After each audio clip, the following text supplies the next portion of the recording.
Hi, I'm Lindsay Sparks. I'm Hannah. And I'm Erica Walker, and I guess we'll get started. Um, so the first question is, having completed the book, how has your understanding and perception increased of the process of international policy and law? I'll go ahead and start answering. It kind of made me think a lot about like really what is going on there because there seems to be a lot of intimidation and like who's the best and who knows. It's kind of that type of thing, and they put a lot of people down. Like the women's caucus, the whole time I just felt like they were trying to attack people, like attack other people rather than support their own cause. Like none of them really had an original thought. Like he was saying when they were giving the speeches towards the end, when he gave his big speech at the very, very end, um, they all kind of got up and said the same things. And then they also like intimidated the people into giving them all those extra slots. Yeah, I noticed for myself how much it all has to do with money and funding. I didn't realize, I guess, how really money played a role in it, and like, can't you just speak your mind if you have an idea or if you have something you want to say, like how should money be a factor in it? And it totally is. I didn't realize that, that it's so intertwined into everything that, you need money for making copies of things, and you need money for, spreading the word about what you're trying to do. And something else I didn't realize was just, like I understand that it infiltrated the national law, but I didn't really understand the process of it all. Like, how does it get to that point? And I thought chapter 5 did a really great job of explaining it when he was talking to that woman, or not really, because if you read the note at the end of the chapter, it was like this conversation never really happened, but um, the way that they described it is, you know the UN makes up these documents, and then people at the national level, they see the documents and they think, well, it must be legit because look, this is what the UN says, so this must be okay. And then they get tied up in policies, and they made the comment that they sneak in through the back door this way, that um, you know all of a sudden it becomes into domestic law because it was part of these documents, and policymakers think that it's something that everyone is kind of on board with when they might not necessarily be. So, Well, going along with that. It's interesting the part of the chapter where it's just like they just talk about influence. Like that's the biggest thing. It's just like influencing national law, yeah. and it's scary knowing that he's a lawyer. I know the one part in the book that really got me just like super just riled up was when he was talking about how much he loves our constitution and our democratic process, and he's like, it's all about we the people. And in this situation at the UN, it's has nothing to do with we the people. It's we the special interest groups, because those are the ones who are getting all of the speaking time. And it is just it's amazing how, to me, how Satan is like, okay, well, it's not happening fast enough in the government because so many people are allowed to have their voice heard. So I'm going to get it through special interest groups. So special interest groups get the speaking time at the UN, and then the UN passes these laws, and then everyone's like, oh, the whole world is on board with this same-sex marriage thing.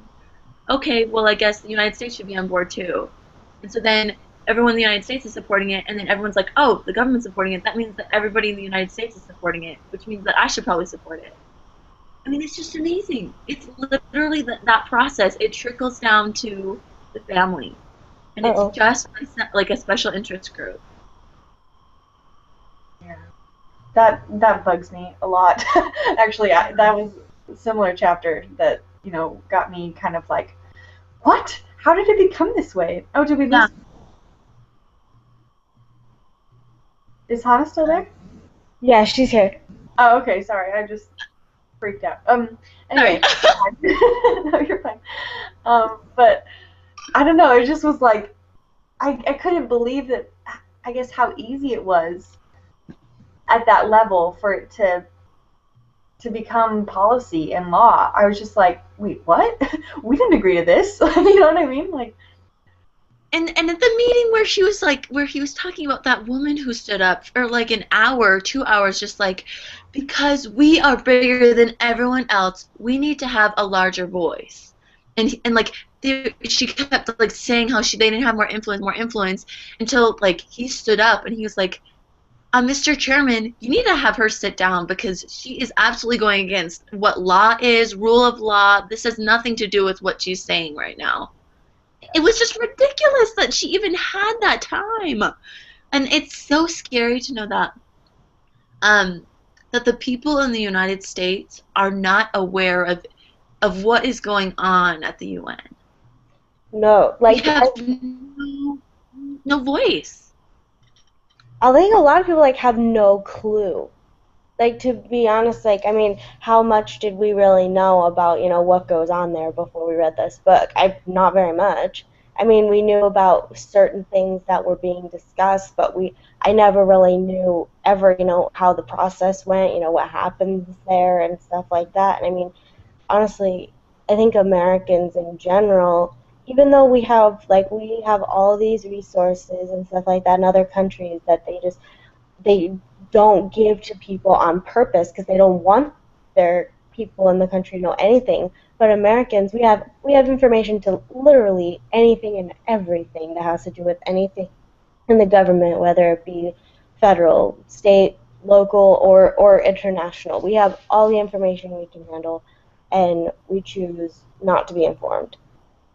I'm not saying this just for anybody, but just like for me as well, because I never like thought about it that before. Like, I never had heard anything like this before, and so I never really been like, you know what, I need to research what's going on at the UN. And I think a lot of people, they get caught up in their own lives, and it's just like, that well, doesn't me type of thing. yeah, I agree with you. I think a lot of people are unaware, and I think a lot of it has to do with, like, we don't realize how it impacts us. We're kind of like oblivious. Like, even like the people at the UN, they didn't even know how their own documents that they were creating were going to influence the laws all over the world. Like, and they didn't believe it when they heard it. You know what I mean? Like, I thought that was so mind-boggling. I'm like, wait, you people are the ones making up these rules, and you don't even know? And just making. Mm-hmm. Well, and like that one guy said, who was like he was like a leader or something, and he said, "Oh, we just show up, sign some papers, and leave." And he was like, "Those papers you're signing, they actually affect your country, believe it or not." Yeah. Well, and Imagine I think, Americans, they sort of know of the idea of the UN, like, oh yeah, United Nations. But I didn't really understand like what the purpose of it was, or how it helped or didn't help our country to make laws. Like, that didn't even really occur to me. I thought they were just kind of like, oh, they keep the peace between the countries. Like, I didn't know. And Yeah. so I think a lot of people are just like at that level where they're just like, I don't really know what they do, but they're probably helping, because it's United Nations, right? And that's a happy term, so they must be doing something good, and you just don't even think about it, No, no, you don't. It's so true. Should I move on to the next question? Yeah, go for it. All right. What role did you see the Lord playing in? Yeah, this is the next one. Sorry, just checking. What role did you see the Lord playing in Professor Wilkins' efforts to advocate for the families of the world?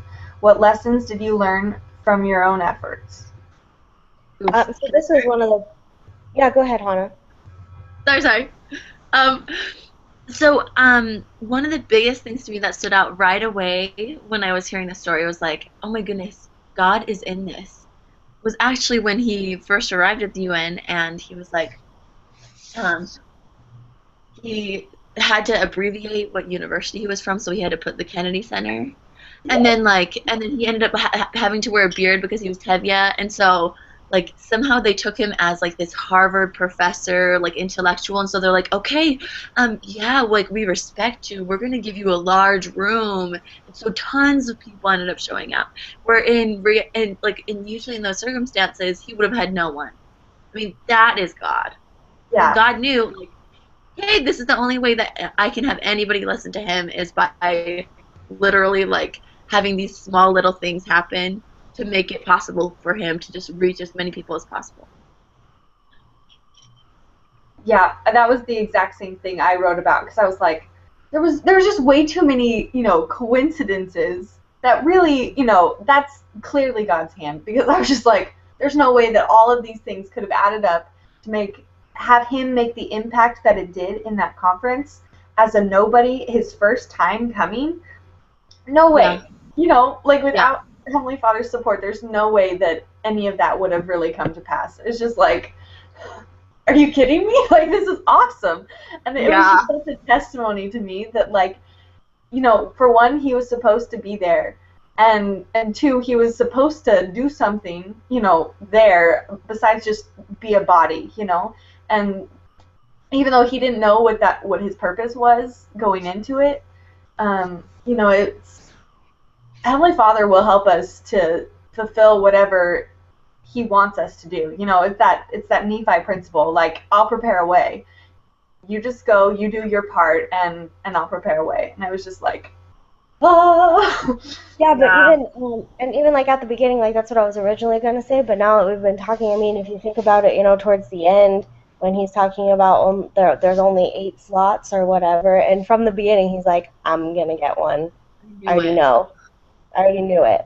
And he knew it the whole time. He's like, still not worried. Still not worried. I know I'm going to speak. Like, I mean, and the whole time, he, like, knew that that's what he was going to be doing and what he was supposed to be doing.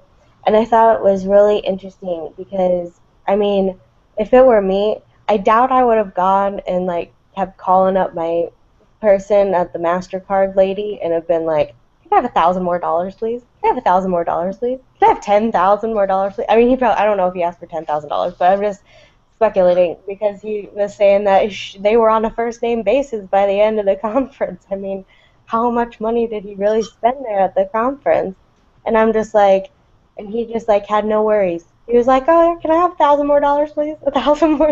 And I'm like, oh my gosh, how much money are you spending on these copies for this paper? But I mean, obviously, that he wasn't worried about it because he knew it was important.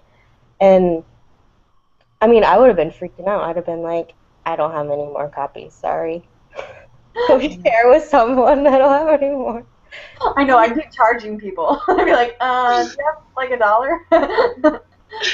That'll be $1. Well, and it's crazy to think too, because they end up. I think he said at the end that they ended up having to sell their brand new house they just bought, like they just built for themselves, and even like the Lord was in, like when he spoke at the very end as one of the 8 people, he was still there because even the fact that he was the last speaker, and it was like after all of these like emotion-driven women that talked forever about these special interest issues, he just stated the following proclamation over and over again.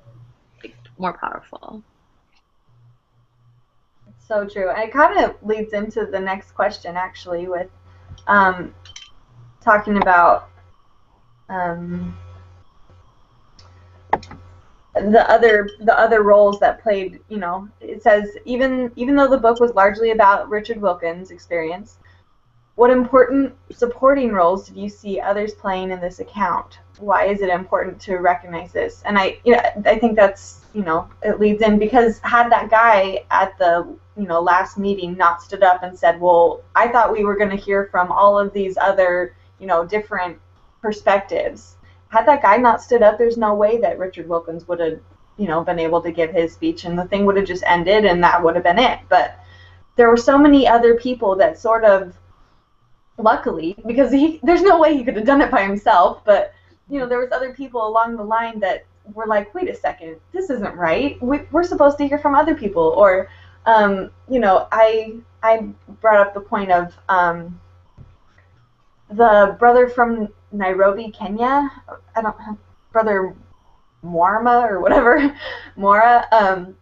Anyway, that he was in a position that he could even, you know, submit Richard's name to the committee, you know, of the 10 people to speak. I was just like, you know, if they hadn't had that connection, if they hadn't both been members of the church and, you know, and known it, there's no way that he would have been submitted as a name. Or I don't know, just different things and different people that led up to it. I was just like, there's just no.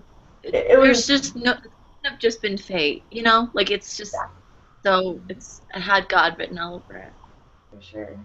Yeah, I was thinking about that question too, and like some other, but like I think even, you know, the women can be kind of supporting roles. Those the women's caucus people who are just like so extreme and like very extremist type people, and they were like, can you believe someone's going to talk on the family? Can you believe this? Can you believe that? You know, going on and on.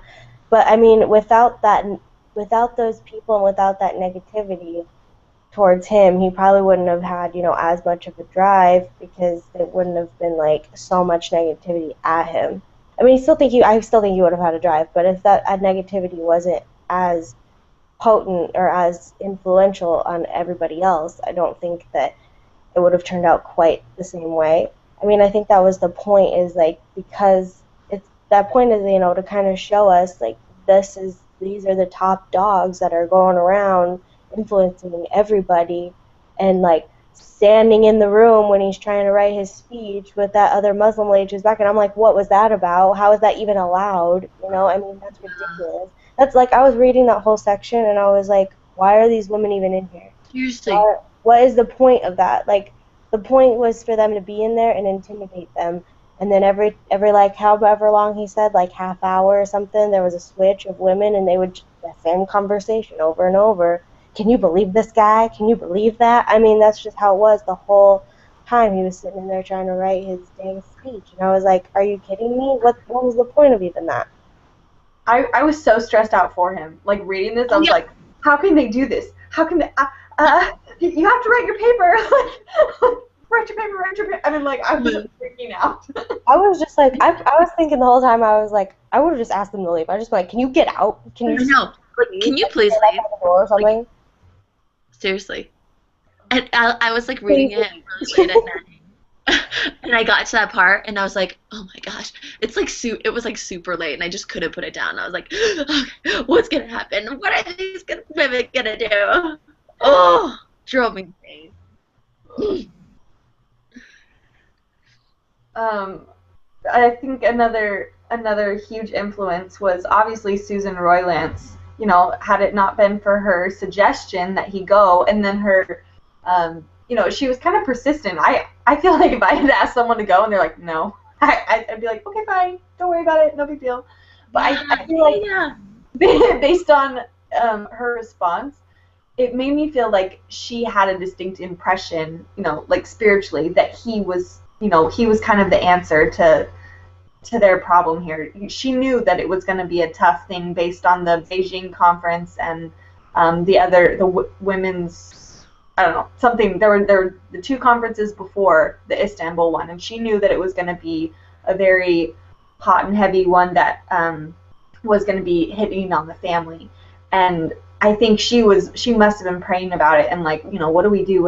And, you know, I'm thinking, although it didn't say this in the book, I think, you know, Richard's name probably came to her mind, and she got this impression, you know, he needs to come. Mm-hmm. You need to do something. And so, had it not been for her, I don't think, I mean, he wouldn't have ended up there in the beginning, and then, you know, had made the influence that he did, because she knew what was going on there. She knew circles and, you know, methods and tactics or whatever, and anyway, so I think she was a huge supporting role in it all that, you know, made it possible. But I also think that his wife was a huge influence too. You know, I mean, even though she wasn't really directly involved or didn't really, I didn't feel like she didn't give all that much advice for him, like how he should go about what he was doing. But like, I couldn't believe, I don't know how much he would gain from his conversations with her, regardless of how short they were. You know, he'd like run to the phone almost, to call her, and it was almost like he was getting a battery charge or something, like on the phone talking to his wife. It's like I need to call Melanie, and then suddenly everything was okay, and he could go on, and I was like, that is awesome. Like I want to be that for someone. I want, you know what I mean? Like even if I can't be the lead role in whatever's going on, like if I can support someone on that level, that's fine with me. Yeah. Anyway, anyone else want to add to that question? I think we can move on. Okay. Oh, and I'm sorry, just real fast. I love how her influence was simply like, I mean, she was absolutely inspired. Like, okay, here's a proclamation. I'm just going to put it with your things. And it was essential to the whole success of his speech. Essential. And I also think it was interesting how it was the women's caucus that were like advocating against all the traditional family values. And it was at the women's conference that President Hinckley gave the family proclamation. Oh my gosh, you know what is so, so, so funny? I cracked up at this when the guy, like, the guy that Erica brought up earlier, how he stood up and was like, can we hear other things? This has just been like a parade of lesbian feminism, and like, let's just move on. And I was like, oh my gosh, that's awesome. It was Oh so my gosh, seriously. Seriously. Did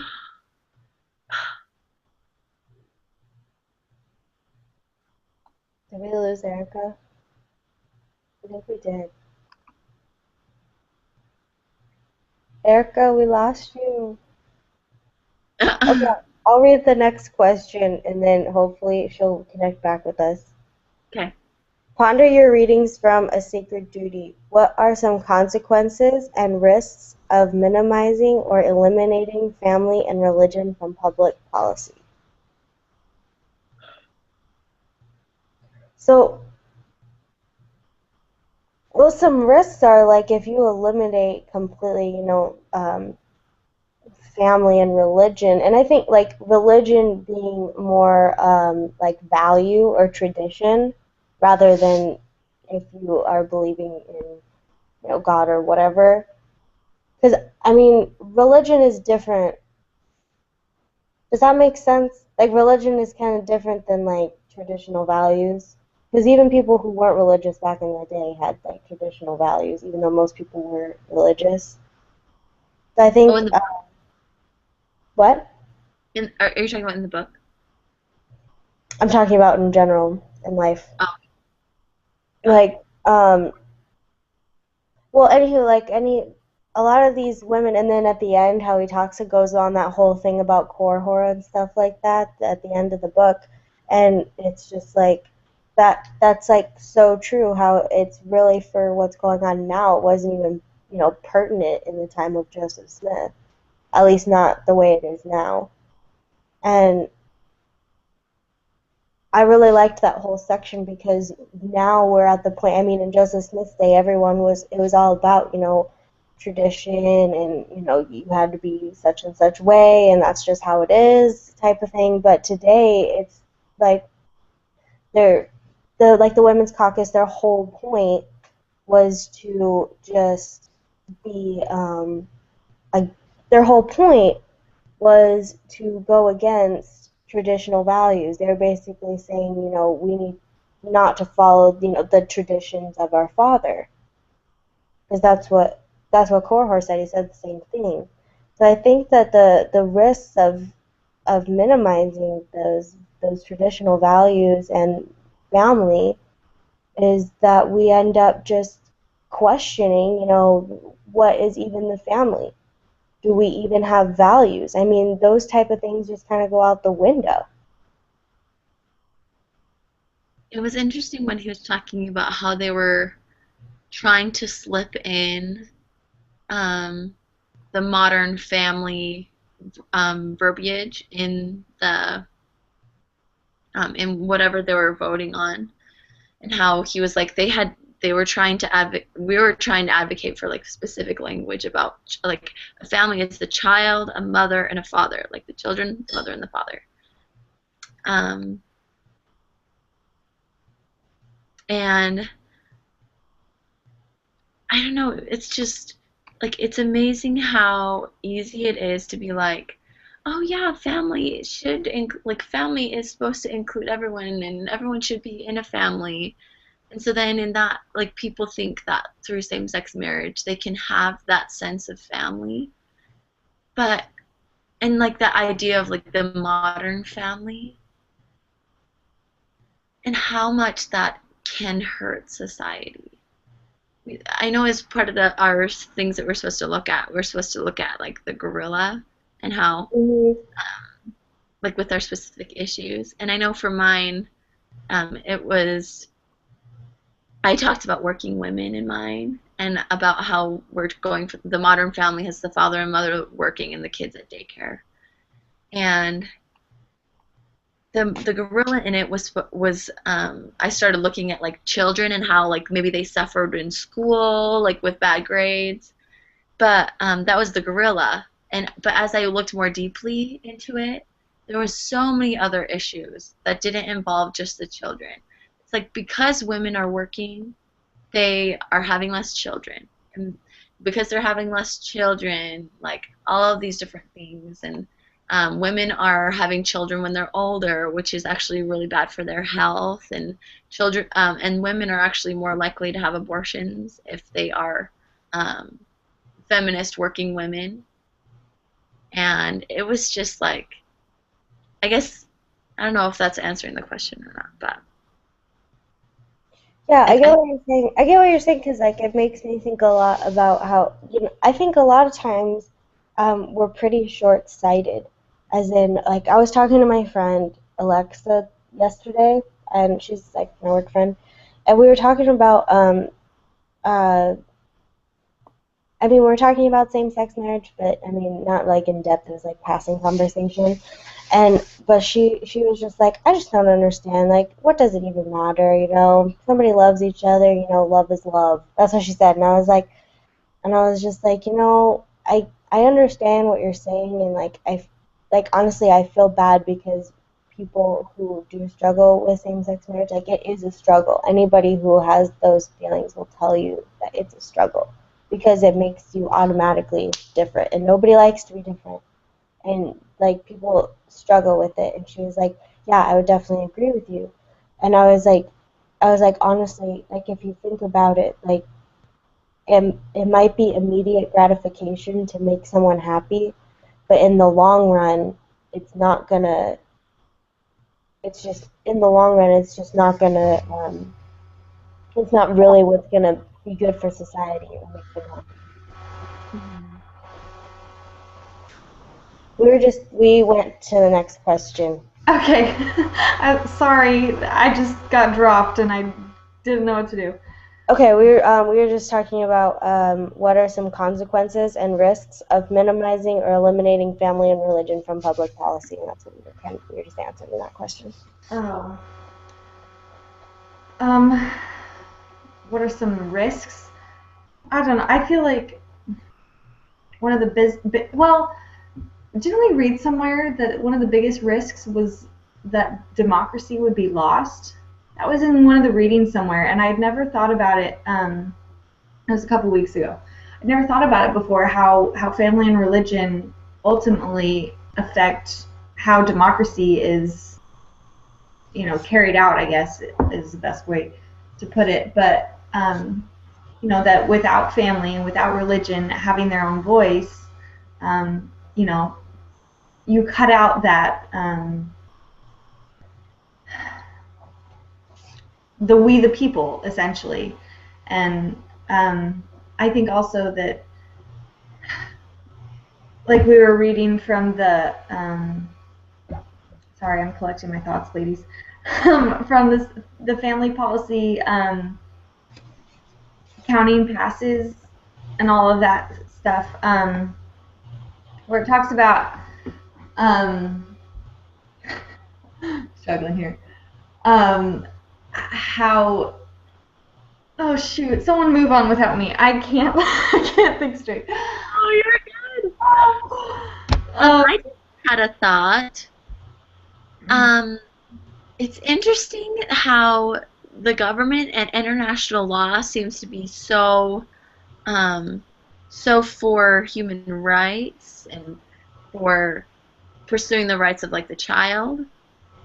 But we were kind of talking about this how instead of approaching it through the family, so instead of going to the parents and saying this is how you need to treat your children, like giving them suggestions, giving them teaching courses, instead it's like the child has the right, parents you don't have any rights, you are maltreating your child, we know, we're going to separate you guys. Rather than trying to educate the families and helping the change come through families, it's instead like we are taking the child and we are instigating the change. It doesn't make any sense, and that's what's separating the family as well. yeah. Oh, go ahead, Lindsay. Well, I mean, me and Hannah talked about this 2 weeks ago when we had our meeting, and we talked about because that was when that's when we talked about the ladies and the video that we watched about those two ladies being interviewed, and they were talking about the rights of the child and stuff like that. And when you're minimizing the importance of family and just giving the child the choice to choose, it really burdens the child, to be honest. Like, you're not helping a child by saying, what do you want to do, child who has no idea about the world or life or anything. I mean, it's like that really, really burdens a child to try to make their own decisions. I mean, you can't just put life decisions on a child. That's almost unfair to the child. They don't know.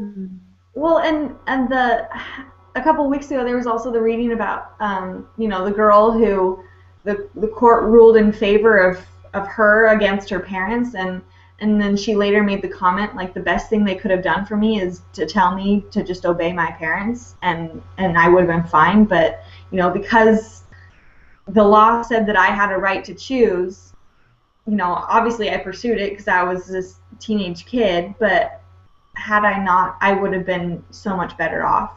And just, I think, parents in general, they do have their children's best interest at heart. They're not trying to make their children's lives miserable or,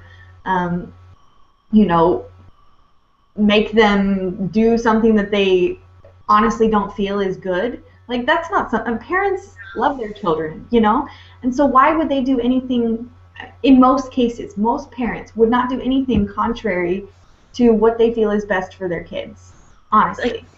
And so, and the governments are taking like exceptions. I agree. It's like they're looking at these exceptions of parenthood and saying, "This is what happens. We need to protect the child." exactly. And we do, but I don't know.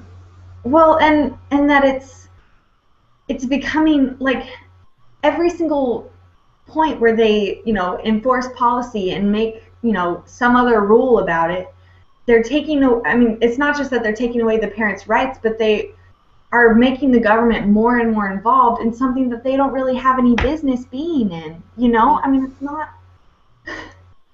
I understand the rights of the child thing from the UN as far as like, because in the little video from the United Nations and like the UNICEF people, in that video they made specific they talked about specific circumstances where the rights of the child are important, like underage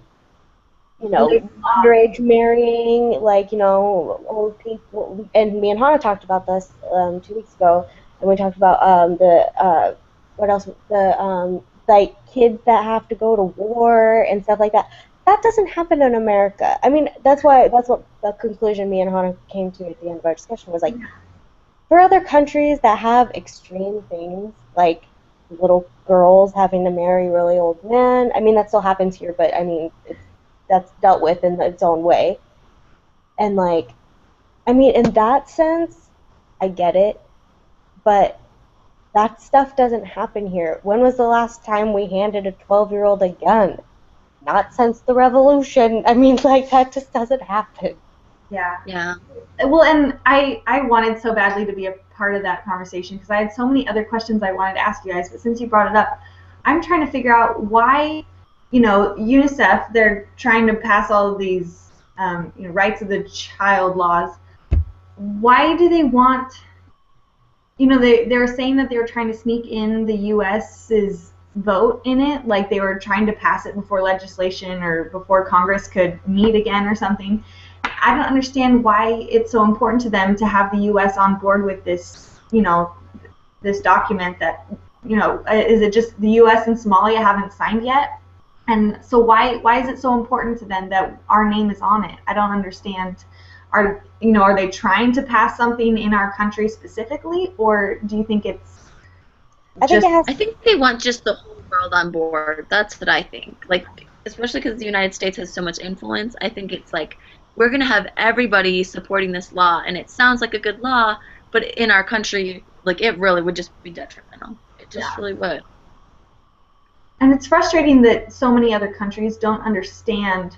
Like, I feel bad for the countries whose second language is English. They don't understand how all of these words can be twisted and the meanings can change to mean different things. And maybe it won't be in their country because people don't think that way. I don't know, maybe they do, but obviously in our country that is something that every single word can be changed or tweaked just a little bit to mean something completely different. And no one understands that because English isn't their first language, so they think, oh yeah, these are good ideas. These will help our children. These will help our society, and they don't realize that there's like ulterior motives involved in the whole process. Right, and again, like me and Hannah talked about this 2 weeks ago when we talked about, it's fine, it's fine. We talked about how the oh my goodness, I'm doing what Erica did. I had a moment. I totally know what you mean. Oh my gosh, my poor brain. Sorry, brain.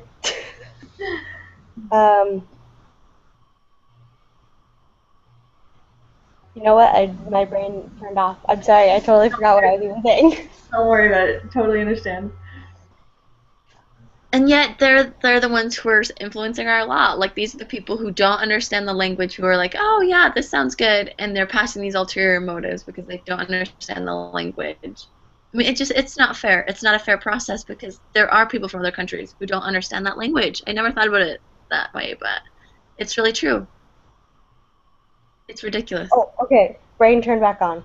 So, what I was gonna say is that when we read the whole thing about it, me and Hannah talked about it. Had no idea really what it was trying to do.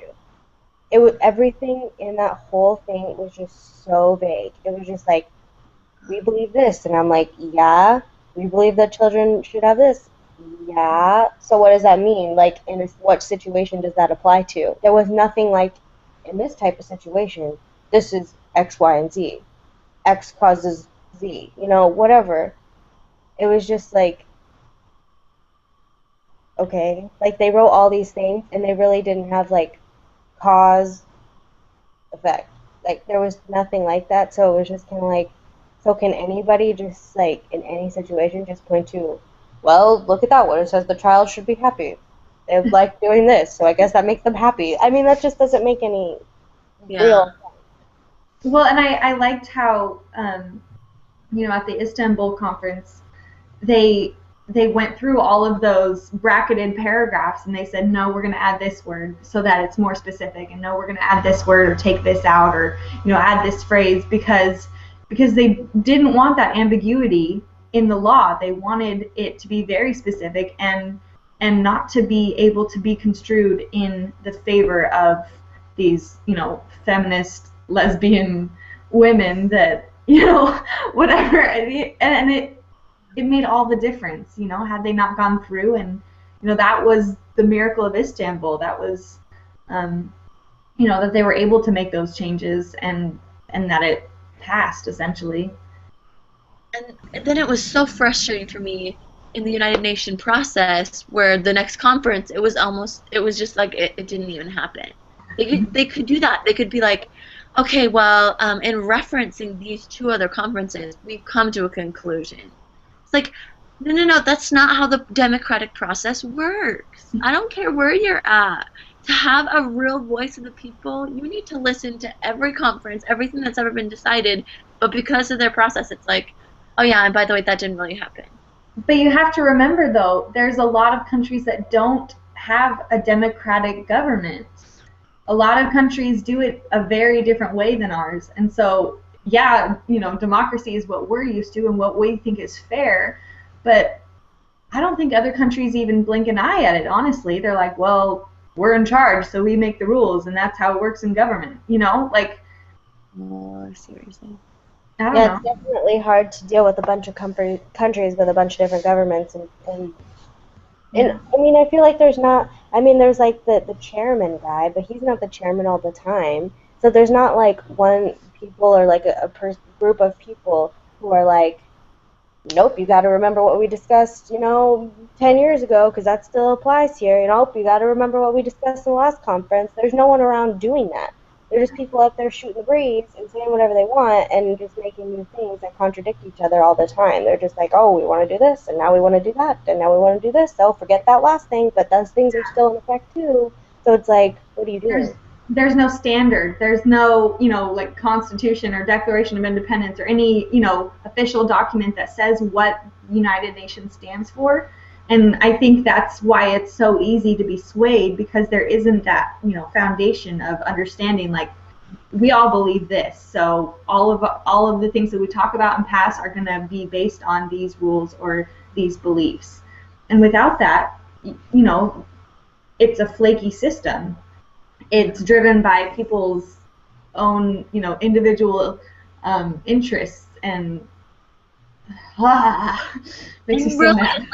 it's just amazing to me because I mean I was there. Like I've read a lot about the Rwandan situation that happened, and it is just ridiculous how the United Nations decided not to get involved. I mean, like they were arguing over terminology, and like the reason we created the United Nations was to stop something like the Holocaust from ever happening again. Hmm. That the international community could be involved, and to be honest, like United Nations may be doing a lot of good things, but all of the big things that seem to matter, they're not.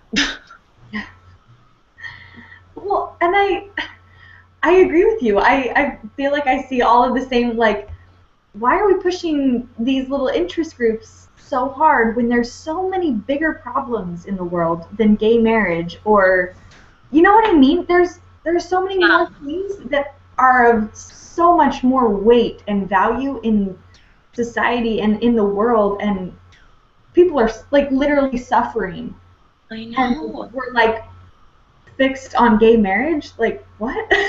I mean, how? I think that's what's like. I think that's why so many people don't know about it. Is because they never would have thought that like like family would have been defined at a United Nations conference. It's just like no, that's for the individual like governments of the countries. Like, why would the United Nations want to get involved in that? Yeah. It's just like yeah, like why are like the United Nations should be involved with world hunger, with starvation, with like, all of these horrible things going on, with disaster issues, but instead. AIDS actually does fit in that category. I feel like that they're in the right place to be Right. involved there. But uh, But let's solve AIDS by giving them sex education Yeah. about how the best way to have it. And oh, like what's the most pleasurable? Oh, okay. uh, well, should we wrap this up? Hana, you want to give our summary? I think there's one more question. Oh, is there? Sorry, Yeah, you guys lost me. Was it's it the very last one. any other insightful lessons you gained from the book? Is that what you're talking about? Based on a sacred duty, what do you think we can do about it? Does the author implicitly or explicitly make realistic suggestions for ordinary citizens as well as those in a position of power and influence? Provide examples.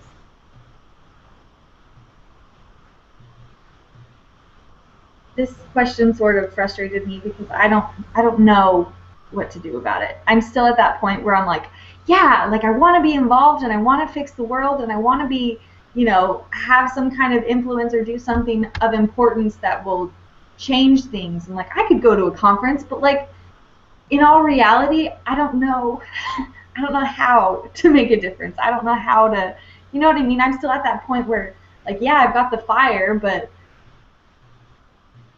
what do I do with it? You know? Yeah, exactly. It's kind of hard to put yourself out there and be like, okay, this is what I believe. Bang, I'm just gonna start telling people because then you kind of put a target on yourself when you start doing that, and nobody likes to feel like that. So it's kind of hard to just go off and be like, okay, I this is right. I'm gonna start advocating for it, and I'm gonna go do it right now.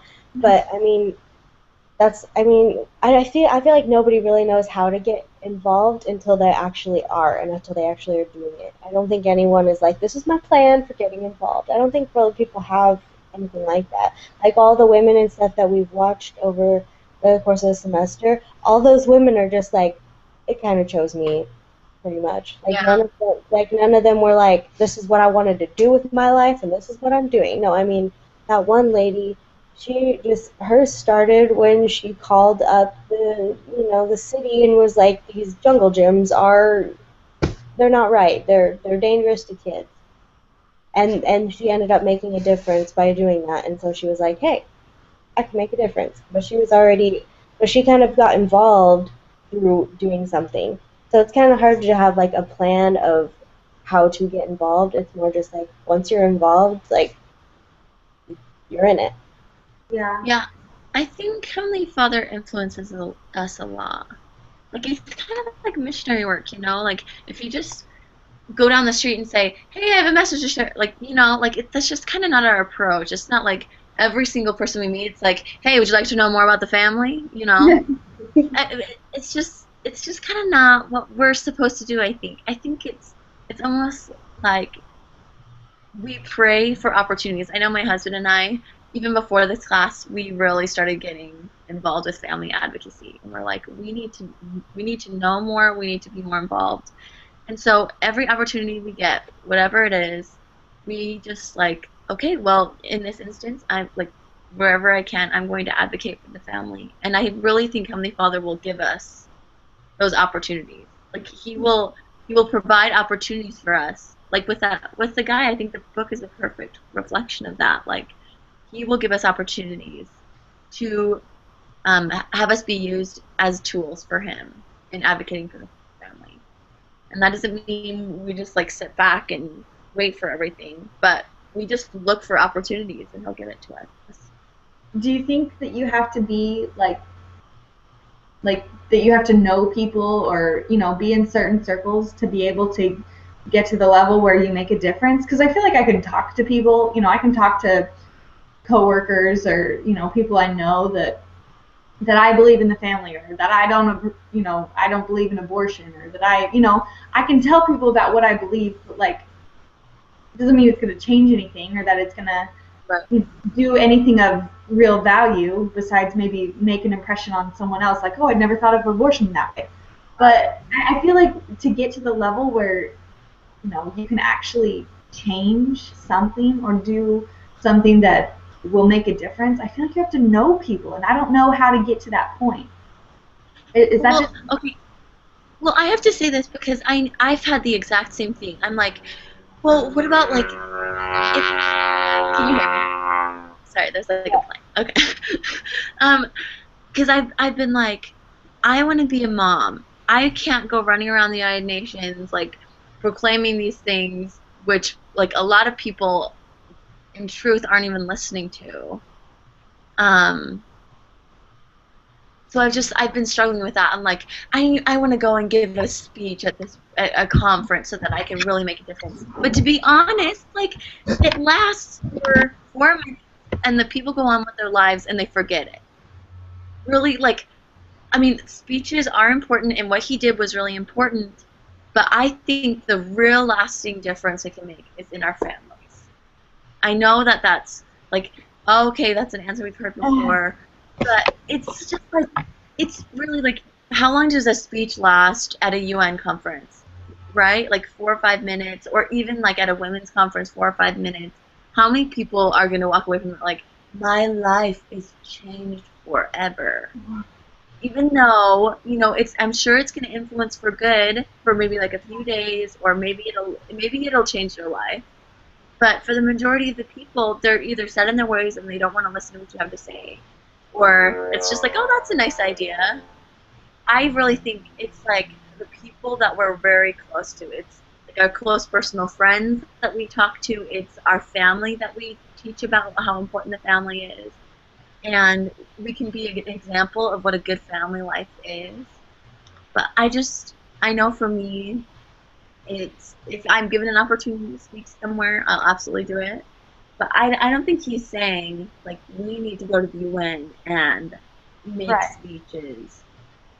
Well, so, but my issue is, like, because I understand, like, I've always been like, yeah, I just want to be a mom, because that's where I can make the biggest difference. And there's all those quotes that, say that your most influence is in the home. And I totally agree with that. But at the same time, I look at situations like this where, had Richard not been there, what would have happened? And, like, it makes me wonder, like, is that ever a role that I'm going to need to play? Like, where I will be that influence that makes all the difference. And you know what I mean? Like, yes, it is important, and you do make the most difference in your own homes where you are with your children, and say you have 4, 5, 6 children, whatever, you will make the biggest impact on those 4, 5, 6 people. But how is that going to make a difference in the world for my children? You know what I mean? Like, yeah, I can do all I can to be this super mom and protect them and teach them and do all these things, but ultimately, they might not have certain opportunities available to them because I stood back and didn't get involved, or they might not have, you know what I mean? Government is going to change and policies are going to change, and it will limit the opportunities that are available to our children. So yeah, Right. we can be moms and we can do these things, but I feel like we have to do more at the same time, like Right. because we can only do so much at that mom level. Right, and like we do need to advocate in the government. We need to be doing a lot of things, but I just want to make sure, because I know I have to check myself, because I get very passionate about issues, and I will go out on the street, like I will proclaim it. But like, what happens to my family? Like, if I choose to just only do that, I just worry because, I mean, okay, I struggle because, to be honest, I know that the world is going to fall. I know that the world is going to eventually lose all of its values, and what we're really going to have is the gospel principles. And we're going to share the gospel principles with as many people as possible. But it's really my family that I need to protect, to go out and not to protect, but to teach about the importance of the family and advocating for the family out in the world. That, like, do you kind of understand what I'm saying? Like, yes, I want to be involved in the government, and if there's a law that's against family, I want to make sure that the law, that those policyholders know that I do not agree with that. But I also don't want to sacrifice my family. Like this is kind of different, but going along with the same idea. We People who believe in the family and are against same-sex marriage and abortion and all that stuff, they're kind of the silent people. We're not the ones that are posting on Facebook every day being like, this is what I believe, or shoving their beliefs in your face. But it's the other side that are just loud and they're screaming what they believe. But I mean, everyone else, like we're kind of, the silent, I don't know if we're the majority anymore, but silent majority. Even if I mean, we could be the majority and still be unpopular because what's popular is what's being put in the media, put on social networking, being shoved in your face. Whereas, like, all of us are just kind of like, whoa, like, I don't believe that. Excuse me, I don't believe that, but I'm not about to go. I'm not about to go and start a fight with you for no reason, type of thing. You know what I'm saying? I mean, there's tons of people out there who will just they will just defend it to the death no matter what you say. So it's like, what's the point in me getting on your Facebook and being like, you know what, I don't believe that. I mean, there's no reason in that. Like, what's the reason in like I have a hard time because like I find the urge sometimes to like just go on Facebook and type this status, like, but it's probably usually some snarky comment.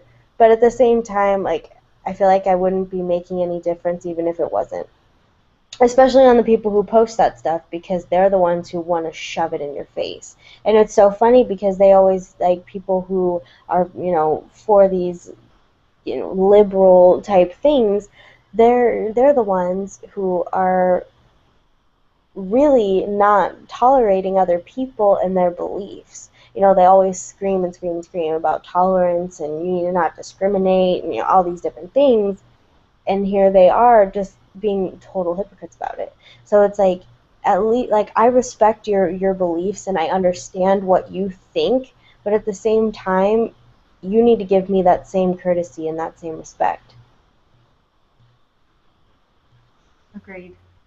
Well, and what you're saying about kind of our side being the silent majority, I think that's um, a lot of the people that do believe the same as us, we're moms. It's the people that aren't in prominent positions in society, and so we don't feel like we have that voice, or we don't feel like we have any in with making a difference, or you know what I mean. We're kind of low on the totem pole, so we don't want to disrupt the waters or shake the boat, and I feel like that's almost definitely doesn't work to our advantage, because we're too afraid to say anything because we don't feel like we really have any clout in the world. We don't.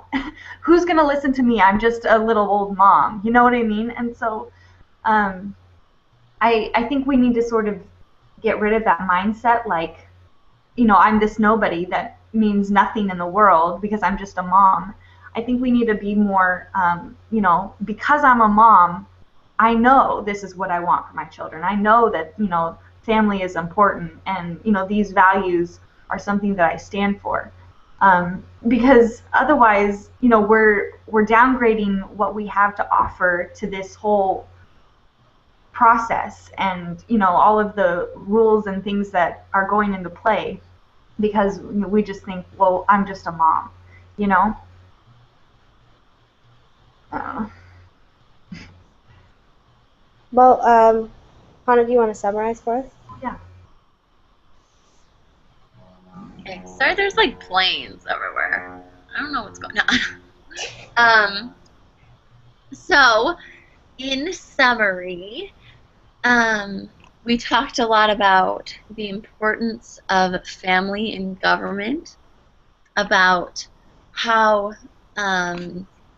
we need to have policies that are reflective of the people, at the majority of the people, and we feel like the United Nations aren't reflecting that majority of the people, and how special interest groups have a very big influence on the policies at the United Nations, and how the book has taught us how the influence of the United Nations is coming into our national law, and how the whole process that he went through for those specific policies completely negates the people who are being ruled. And it was really interesting how much the Lord cares about national government and the government on the world stage, as well as we look at policies that are being put in place, and how much influence he had with specifically the main character in the book, and his success at the United Nations and in passing laws that are supportive of traditional family. We talked about the importance of advocating, and how we feel like the Lord will provide opportunities, and how we should take those opportunities. And even though we may be moms, or we may not have a very high professional career, or high educational stature, that we still have something to say. And we know that family is important, and that the Family Proclamation was given at a women's conference, uh, and how inspired that was. And I guess just how important the family is all around the world, and how important it is for us to advocate, especially because it concerns us on the world stage.